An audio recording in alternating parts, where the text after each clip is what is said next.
sea ser añadido a la palabra de Dios. Amén. Suficiente también allí en toda época y suficiente en cuanto a todos los principios divinos. Yo quiero que tres hermanos, por favor, busquen tres citas bíblicas y cada uno la tenga allí cuando le pida que le busque. La primera es en Apocalipsis capítulo 22, versos 18 y 19. Y vemos allí algo interesante en cuanto a lo que es la suficiencia de las Escrituras. Si alguien lo tiene, puede parar. Sí. Apocalipsis 22, 18 y 19.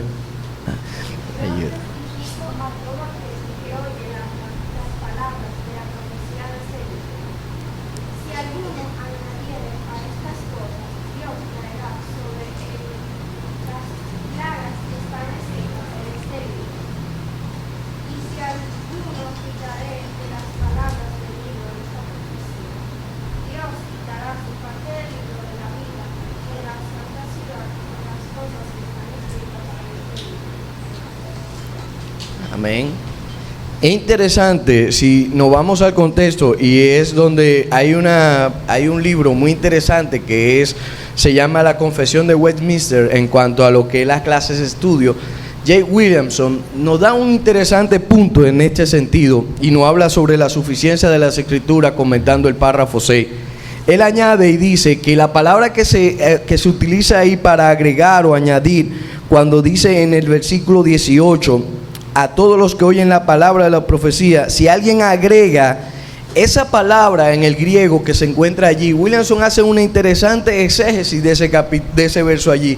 Y él dice que esta palabra que se encuentra allí, en el verso 18, añadir, o en el griego como dice espino, que es sino más bien sobre o encima de, o sea, lo que el apóstol Juan está hablando aquí no es que si alguien añade al libro de Apocalipsis, bien, y lo voy a citar de manera literal, como dice Williamson nos dice, o por encima de lo que Juan está diciendo, en sentido literal, todo aquel que añade a la Biblia, no al Apocalipsis, o sea, añadir a lo que está escrito, sea anatema, dice el puritano Williamson.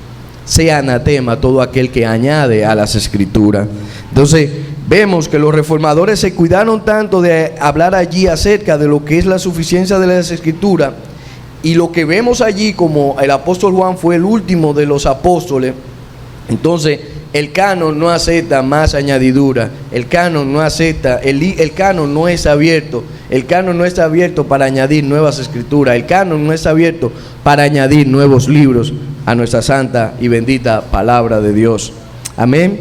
Entonces, todo lo que el hombre necesita, él dice, y cito literalmente, todo lo que el hombre no necesita de ningún conocimiento de la voluntad de Dios que no haya sido expresamente dada en la Escritura, hay libertad, dice él. Hay libertad, pero dentro de los límites de la palabra, de lo que están escritos en los principios de Dios, establecidos en forma de principio en las Escrituras. La Escritura no necesita añadirse. A las Escrituras no necesita de que le complementemos, entre comillas, o que añadimos a cada uno de lo que son los libros de la santa y bendita palabra de Dios. Pero si bien hay algo, y es que nos llama, y es lo que los reformadores decían, nos llama a la diligencia en las Escrituras.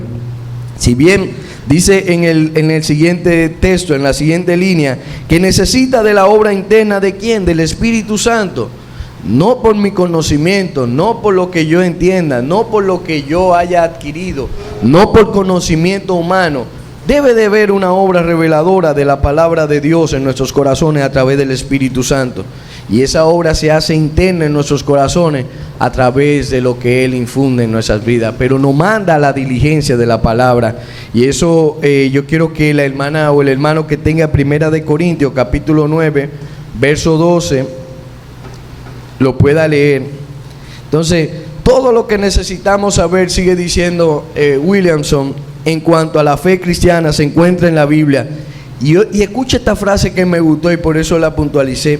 Y su riqueza es tal que podríamos excavar toda nuestra vida toda nuestra vida sin ni siquiera agotar ni una parte de sus tesoros.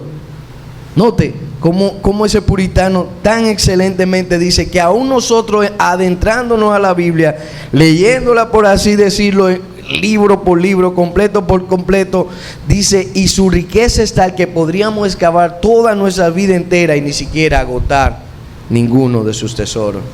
Esto es la bendita palabra de Dios, hermano. Amén. Quien tiene Primera de Corintios, la hermana Dolores.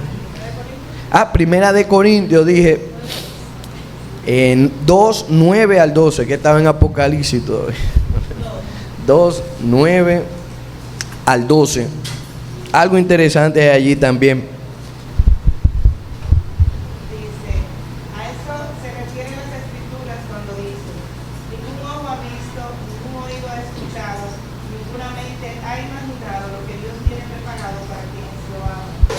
Pero fue a nosotros a quienes Dios reveló esas cosas por medio de su Espíritu, pues su Espíritu investiga todo a fondo y nos muestra los secretos profundos de Dios. Nadie puede conocer los pensamientos de una persona, excepto el propio espíritu de esa persona. Y nadie puede conocer los pensamientos de Dios, excepto el propio espíritu de Dios. Y nosotros hemos recibido el Espíritu de Dios, no el espíritu del mundo, de manera que podemos conocer las cosas maravillosas que Dios nos ha regalado. ¿Qué usted entiende en ese pasaje ahí? Lo mismo que estaban hablando los reformadores, lo mismo que estaban hablando en ese consejo, de que la suficiencia de la Escritura se hace interna en nuestros corazones, en nuestras vidas, a través de la obra del Espíritu Santo. No es con mi intelecto humano, porque si fuese así, entonces las iglesias estuvieran llenas de científicos, estuvieran llenas de personas letradas, estuvieran llenas de doctores, estuvieran personas, porque tienen un vasto conocimiento. Usted diría, bueno, esas personas han adquirido conocimiento, pero sucede que aquí no pasa eso. Aquí el conocimiento no es humano. O sea, lo que me hace a mí ser creyente, venir a Dios, es como bien dice la palabra y como bien leyó la hermana Dolores, el Espíritu Santo es quien interniza esa obra en nuestras vidas, en nuestros corazones. Él hace de ese oscuro corazón una resplandor, como dijo Owen. Owen lo expuso claramente allí. Owen lo puso en la herencia puritana bien claro y dijo, él le llamaba la memoria de Dios a la Biblia. La Biblia es la memoria de Dios, pero esa memoria se hace interna en nuestros corazones a través de la obra del Espíritu Santo de Dios. Aunque los dones de profecía, dice Owen, cesaron, pero necesitamos de la ayuda de la intervención divina del Espíritu Santo. Él abre la mente para que este conocimiento sea luz en nuestros corazones y seamos iluminados. Entonces, en conclusión, en el párrafo 6, la Biblia es suficiente. ¿En cuanto a qué? En cuanto a todas nuestras necesidades. ¿Y cuál es la mayor necesidad? Que ya el pastor lo ha expuesto bien claramente y todo reformador sabe que hay algo en el Catecismo Mayor, que la primera pregunta del Catecismo Mayor de Westminster, y que nos llama a la atención a pensar, y por qué los reformadores allí la pusieron de primera instancia esa pregunta, y es: ¿cuál es el fin principal de la existencia del hombre? ¿Para qué usted y yo estamos aquí en la tierra? Bueno, en conclusión, el fin principal de la existencia del hombre es glorificar a Dios y gozar de Él para siempre. Si vemos este mundo efímero que va a pasar sobre 4 paredes, estamos en un trayecto de tiempo muy efímero. La eternidad será grata para aquellos que hemos abrazado el Evangelio y hemos creído en nuestro Señor Jesucristo. Entonces necesitamos al Espíritu Santo de Dios para que ilumine nuestros oscuros corazones y, como bien dice Owen, allí ilumine y haga resplandecer esa obra que es la palabra bendita de Dios. Y como bien eso no era de Owen, porque él lo citó tomando de Ezequiel, en Ezequiel capítulo 36, 27, cuando Dios le dijo a su pueblo: y pondré mi espíritu en ustedes. Y cuando Juan entonces en el 14, 17 nos dice, igual da un paralelo en cuanto a lo que dice: y pondré mi corazón en ustedes. Y como bien leyó la hermana Dolores cuando leímos en Primera de Corintios también, Allí el Espíritu Santo es quien vea base interna, esta obra de la palabra de Dios en nuestros corazones. Amén. Entonces, si vamos al segundo párrafo, y no sé si hay alguien que tenga alguna pregunta o algún comentario. Juan Esteban. Bien, tú habías mencionado que el propósito de los creyentes es adorar a Dios, Glorificar a Dios. glorificar a Dios.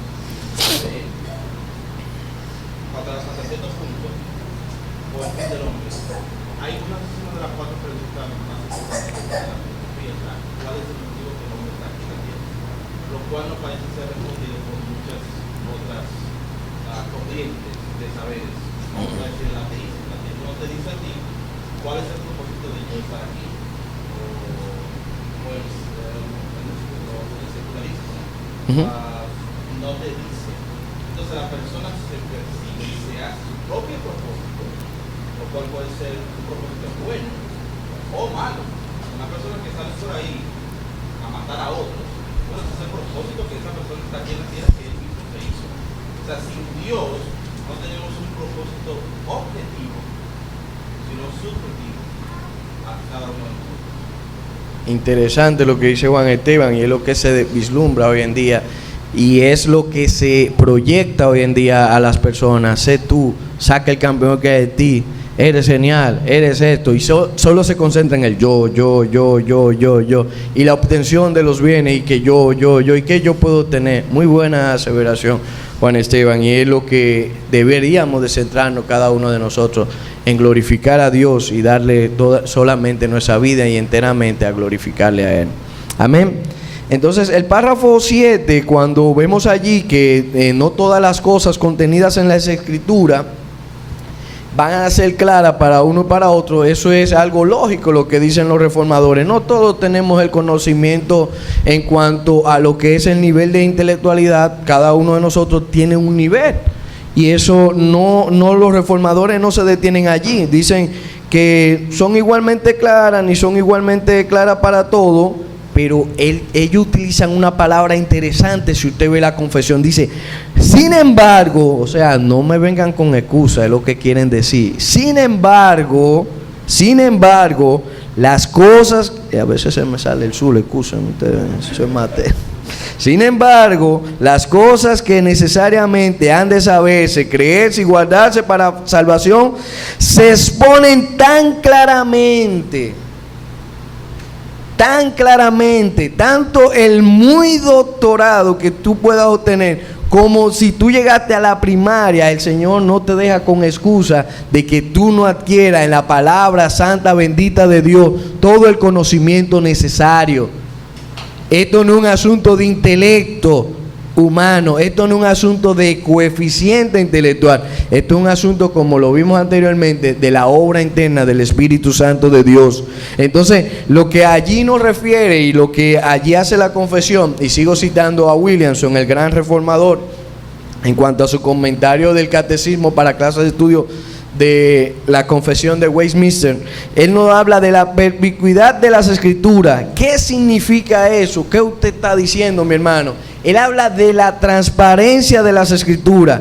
Esto quiere decir, lo cito literalmente, que tanto estudiosos o no pueden, por el medio de un uso adecuado de los recursos de la palabra bendita de Dios, lograr un entendimiento correcto y salvífico para las Escrituras, a través de las Escrituras.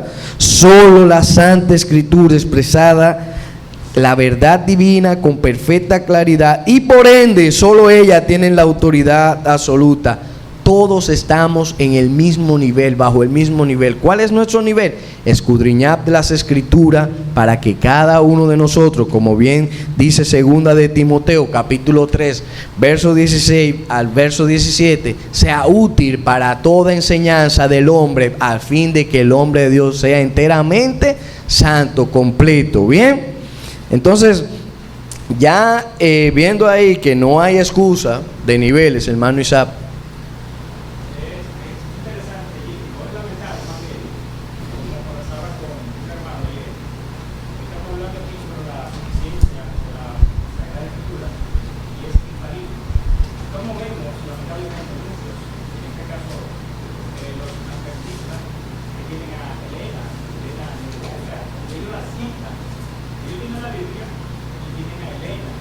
Los testigos de Jehová también sobre la atalaya. Ellos tienen la supuesta Biblia de ellos, pero también tienen otros libros. Fíjate que no puedo decir sobre transparencia de la Biblia. Solamente la Biblia es la propiedad de la iglesia. Y es lamentable cuando tú escuchas a esas personas citando con autoridad a Elena, por ejemplo. Así es. Y el concilio, por razones de tiempo, o sea, bueno, el pastor lo sabe, esta confesión son dos clases, o sea, se toman en dos niveles, son dos materias que se toman solamente para la confesión de fe, para el estudio de ella seriamente, porque hay detrás de esto un contexto histórico. Si usted estudia la confesión bien en profunda, eso tiene un porqué, y el hermano Isaac citó a los testigos de Jehová, pero en cuanto a esto se refería, más era una disputa con la antigua Roma, con antiguos también teólogos que allí suscitaban de que había que añadirse a la Biblia, de que había que tener un estudio personal, y entonces es todo un conglomerado, que eso no es de ahora, hermano, eso no es de este tiempo nada más, esto no es nuevo, eso no es actual lo que usted y yo estamos viviendo, eso viene de más atrás, y esas son raíces históricas que por razones de tiempo obviamente no podíamos añadir, si no duraríamos 3 años para estudiar la confesión de fe, hablando del contexto histórico y en general. Pero en sentido de lo que sí puede ser, es lo que estamos trayendo a la luz para que sea de reflejo. Yo creo que el párrafo 8 es bien interesante, y aunque ya lo leímos, el párrafo 8 habla sobre el cuidado providencial de Dios que tuvo a lo largo de la historia, cómo ha conservado Dios esta santa palabra bendita de Dios. El hermano Hochi. Tú sabes que se ha leído varias veces el capítulo de 2 Timoteo, capítulo 3, verso 16, pero yo creo que también es pertinente leerlo desde el versículo 14. El verso 14 dice: pero tú debes permanecer fiel a las cosas que se te han enseñado. Una de las muchas cosas que nosotros hacemos es que somos cambiantes. A veces queremos buscar otra fuente de autoridad o algo. En ese tema de la suficiencia que tú acabas de terminar, antes de ya ese último capítulo, es importante aclarar que el domingo pasado se habló mucho de si hay nuevas revelaciones, cosas como esas, si hay cosas que añadirle, como mencionaba el hermano Isa ahora mismo, otros grupos que se reúnen religiosos. Lo importante que tenemos que entender es algo. La Biblia está diciendo, tú debes permanecer fiel a las cosas que se te han enseñado, las cosas que están aquí, no aquí en la tablet, en la Biblia, las cosas que están en la Biblia. Sí. Permanecer fiel a eso. Dios en el día de hoy sigue hablando. Dios sigue hablando, porque cuando el pastor se para a predicar ahí, Dios habla con nosotros. Ahora, la revelación de Dios está terminada en su palabra. Ya está ahí en la palabra de Dios. Su revelación, lo que Dios ha dicho para nosotros, para cualquier tema que queramos averiguar, que queramos saber, que queramos investigar, Dios ya ha dejado su revelación en su palabra. Dios habla cuando se predica. Ojo, Dios habla cuando se predica. Pero su revelación ya está completa en su palabra. No hay que añadirle algo, no hay que buscar otra cosa. Si alguien le viene hablando, no, esto está acorde a lo que dice aquí la palabra de Dios. Si está acorde a esto, yo lo creo. Si no, no. Porque ese es suficiente, la palabra de Dios. Así mismo, por el uso ordinario a través de la predicación, la voz de Dios es aceptada porque es palabra de Dios, es la Santa Escritura. En cuanto ya al párrafo 8, ya para finalizar, el párrafo 8 nos habla sobre el cuidado providencial que tuvo Dios a transmitir a cada generación las santas y benditas sagradas Escrituras. Y lo hizo en 2 estados, como vemos allí, y habla la confesión, pero este es Samuel Watron que lo comenta. Uno, a través del estado de pureza esencial, y que quiero citarlo literalmente: la Biblia que poseemos hoy es auténtica y contamos con una traducción textual del Antiguo Testamento, preservada con tanto cuidado y con cantidades inmensas de manuscritos que evidencian su veracidad. Entonces podemos determinar que la Biblia que nosotros tenemos, podemos abrazarla con tanta confianza porque es la voz de Dios. Amén. Y el cuidado providente de Dios, y ya por razones de tiempo no vamos a leer Romanos capítulo 15 que lo tenía, pero él cita la Escritura, tanto del Antiguo y del Nuevo Testamento, una vez completado, se convirtieron en el único medio externo de iluminación divina sobrenatural para la iglesia. Entonces, ¿qué debemos hacer? Salmo 119:11, he guardado tu palabra para no pecar contra ti. Primera de Pedro 1:19, que lo vimos en la clase pasada, la palabra es como una lámpara que brilla en un lugar oscuro. Y Salmo 119:130, la enseñanza de tu palabra da luz, de modo que hasta los simples pueden entender. Entonces, el capítulo 9 y 10 ya cierran de manera excepcional, y es que para entender la Biblia, el mejor juez, el mejor recurso es usar la Biblia misma. Y el valor de esta regla está en el hecho de ¿quién? De que Dios es el autor. No debe de leerse el canon por separado. La Biblia es un libro, la Biblia es la Biblia. Génesis hasta Apocalipsis es la Biblia, es la palabra de Dios. Y el juez es la Escritura. Nos dirigimos a la Biblia a ver si la confesión es verdadera. El juez justo es la palabra de Dios. La regla suprema, como dice el párrafo 10, si lo leen en casa o lo que tiene la confesión allí, es dada que el juez absoluto, supremo de la palabra, es la palabra de Dios, y dice, no descansa en estos sínodos o concilios, porque pueden errar, porque es a través del hombre. Pueden ser utilizados como ayuda bajo la observación apropiada de la norma de fe y práctica que es la Biblia. Y voy a cerrar con una frase del pastor Contreras cuando él habla sobre la suficiencia de las Escrituras, diciéndonos: la verdadera adoración está basada en la palabra de Dios.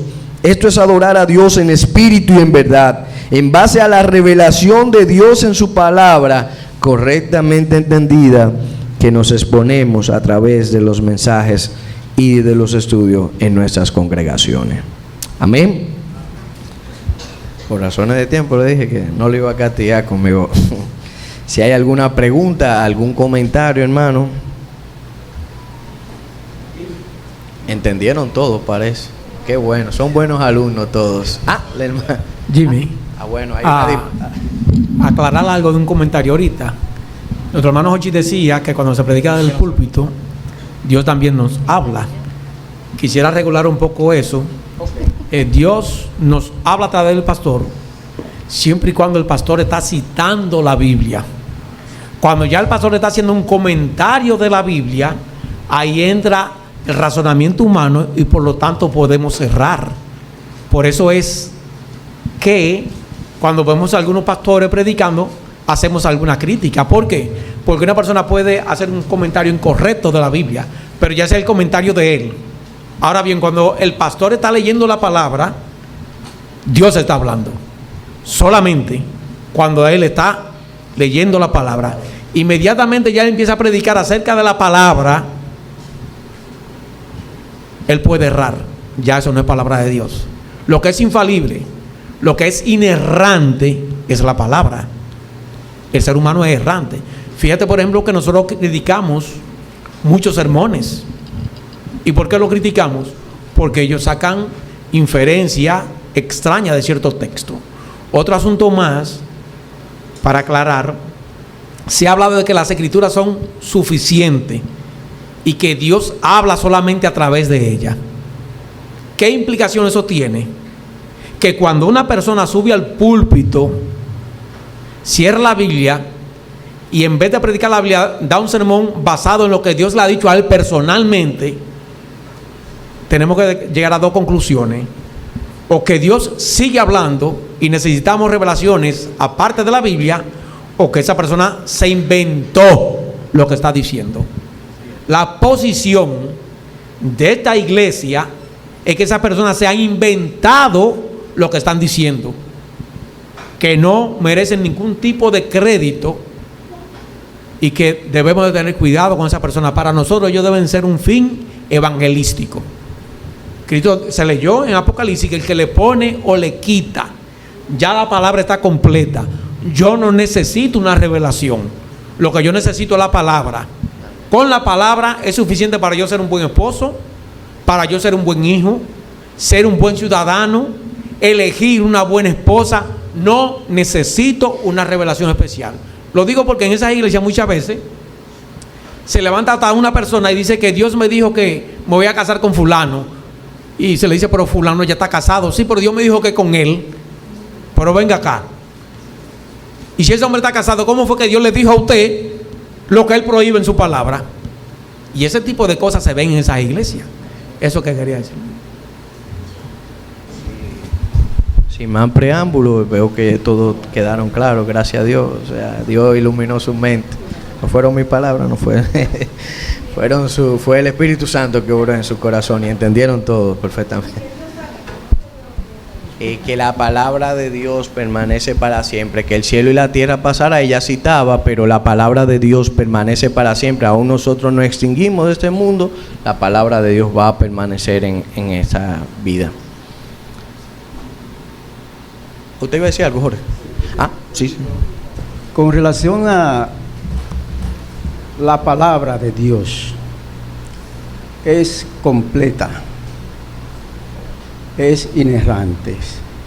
En eso estamos de acuerdo. Y que no necesita que se le quite o que se le añada. Lo que significa que cuando una persona está hablando de la palabra de Dios sin citar las escrituras, como dice el pastor, puede errar. Entonces, lo que la palabra de Dios necesita no es alguna añadidura más, sino exposición de su palabra. Aun cuando sea el pastor, o cuando sea Jorge, o cuando sea Jimmy, que cita y expone la palabra de Dios. Y eso es bíblico, hermano Jorge, lo que usted acaba de decir. De hecho, Pablo exalta cuando dice que los hebreos eran gente tan... Oye, el apóstol Pablo, estamos hablando después de Jesucristo en la Biblia, el personaje central prácticamente de todo el Nuevo Testamento. Dice que ellos leían cuando se ponían a la exposición del apóstol Pablo. Oiga, ¿de quién? Del apóstol Pablo, que yo creo que ni a los tobillos, ¿verdad? Nosotros le llegamos, ni siquiera a los pies. Ellos se exponían, pero iban a la palabra a ver si lo que él estaba diciendo era correcto y era verdadero. Así debe de llamarnos a nosotros a consideración. Amén. Ya no voy a hablar más, pues decimos, hay una particularidad en oratoria, dice cuando el orador dice concluimos, dice que dura 30 minutos más, pero no. Ya vamos a pasar a la siguiente. Dios le bendiga, amados hermanos, a todos.